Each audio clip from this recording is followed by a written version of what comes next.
კიდევ ერთი პატიმარი, რომელიც ციხის საყრდენ კლინიკაში მოხვდა, მელორ ვაჩნაძე საპყრობილიდან საავადმყოფოშია გადაყვანილი. 2009 წელს დაკავებული პატიმარი ამ წუთებში რესპუბლიკურ საავადმყოფოშია მოთავსებული. წინასწარი ინფორმაციით მსჯავრდებულის ჯანმრთელობის მდგომარეობა მძიმეა. ექიმები ჟურნალისტებთან განმარტებებს არ აკეთებენ.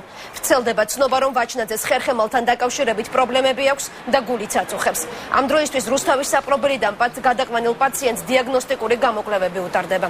მელორ ვაჩნაძე 2009 წლის ივნისში პარლამენტთან მიმდინარე აქციის დაშლის დროს დააკავეს. ბრალდებად კი პოლიციისთვის წინააღმდეგობის გაწევა წაუყენეს. პატიმარს 4 წლიანი პატიმრობა აქვს მისჯილი.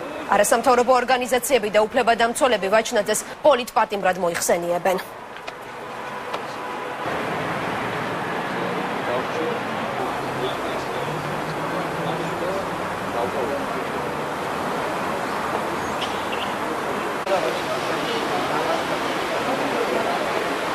Sana muamza dedi. Sana biraz başka bir şey.